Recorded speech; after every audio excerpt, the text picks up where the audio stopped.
दोस्तों आज का टॉपिक उन लोगों के लिए काफ़ी ज़्यादा यूजफुल होने वाला है जो मेरे पास काफ़ी सारे लोग आते हैं ऐसे जो कहते हैं सर हमने अपने बिजनेस के नाम में कैपिटल में रखा हुआ है, हमने अपने बिजनेस का नाम आधा कैपिटल आधा स्मॉल रखा हुआ है। कई लोग बिजनेस के नाम में पहले थोड़े से अक्षर तो कैपिटल में कर लेते हैं, थोड़े से अक्षर स्मॉल में कर लेते हैं। तो आखिरकार नाम की गाइडलाइन क्या है, क्या इससे प्रॉब्लम क्रिएट हो सकती है, क्या मिस्टेक हो सकती है, जैसे कि आपका बिजनेस जो है वो यहाँ पे सर्वाइव नहीं कर पाएगा ज़्यादा टाइम तक, आपका गूगल मैप से बिजनेस हट जाएगा या सस्पेंशन में जा सकता है, या गूगल आपकी पॉलिसी वायलेशन की वजह से आपकी और भी गूगल मैप पे कॉन्टैक्ट नंबर हटा देना है या फिर दूसरे इशू क्रिएट कर देता है। ठीक है, क्या पूरी गाइडलाइन है, कैसे गूगल मैप के अंदर नाम होना चाहिए। अगर आपका ऑलरेडी गूगल मैप पे आपने जो मैं चीज़ बताऊंगा वो वैसा हो रखा है और मिस्टेक कर रखी है तो क्या करना चाहिए या क्या नहीं करना चाहिए ये भी मैं आपको बताऊंगा। तो इस वीडियो को पूरा देखिएगा और साथ ही स्किप मत करिएगा, वरना फिर आपको ये मिस हो गया तो फिर आप इस चीज़ को पूरा नहीं समझ पाएंगे दोस्तों। तो आइए शुरू करते हैं। दोस्तों यहाँ पे सबसे इंपॉर्टेंट चीज़ क्या होती है मैं आपको बताऊँ। अगर आप गूगल मैप बना रहे हैं तो आपका बिजनेस का जो नाम है वो काफ़ी लोग क्या गलती करते हैं, जैसे मेरा नाम मनीष सिंह है, मैंने अपने बिजनेस का नाम रखा मतलब मनीष सिंह डिजिटल, ठीक है,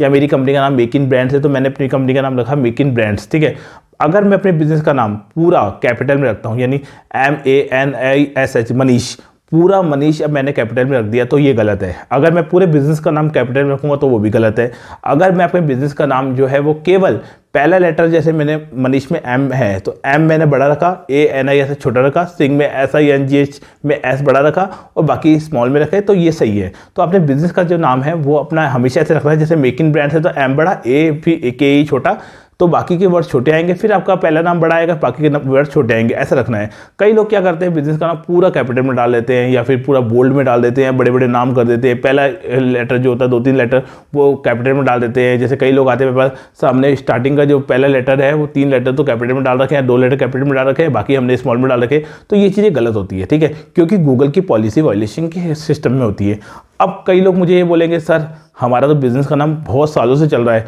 मेरे दोस्त का नाम है वो पिछले 2-3 साल से चल रहा है। दोस्तों गूगल मैप पे सब कुछ चल सकता है। अगर आज की डेट में काफ़ी लोग आते हैं सर हमारा बिजनेस 3 साल चल रहा था अब सस्पेंड हो गया, हमारे पास जब हम गूगल सपोर्ट से बात करते हैं तो वो लोग बोलते हैं सर ये नाम का वायलेशन है, आप नाम सही करिए, ये नाम हम अलाउ नहीं करेंगे। तो गूगल की गाइडलाइन के हिसाब से वो अलाउ नहीं करते, थोड़ा सा रियायत दे देते कि चलो ठीक है आपको बिजनेस में आपने बैनर वैनर लगा रखा, आपने सेटिंग ये पूरा पर कर रखी है तो कोई बात नहीं, कर देते हैं इस चीज़ को, लेकिन मोस्टली वो मना ही करेंगे। तो अगर आपका बिजनेस का नाम ऑलरेडी कैपिटल में चल रहा है तो मत छेड़िए, चलने दीजिए, अब तो चल रहा है ना, छेड़ेंगे तो सस्पेंशन में चला जाएगा, तो बिल्कुल मत छेड़िए। अगर आप नया बिजनेस डेवलप करने की सोच रहे हो ना तो इस चीज़ को जरूर फॉलो करना। बिजनेस का नाम जो है वो यहाँ पे आपको केवल और केवल इस तरीके से रखना है कि जो आपका पहला लेटर है वो कैपिटल में हो, बाकी का लेटर स्मॉल, फिर कैपिटल फिर स्मॉल, ताकि आपका बिजनेस का जो सिस्टम है वो यहाँ पे इशू क्रिएट ना करे। अगर आपको कोई भी डाउट है, कोई भी इशू आ रहा है, आपका गूगल मैप बन नहीं रहा है या फिर आपको वेबसाइट बनानी है, ऐड बनाना है या गूगल मैप को टॉप पे लेके आना है, तो मुझे दियो नंबर पर कॉन्टैक्ट कर सकते हैं, व्हाट्सएप भी कर सकते हैं।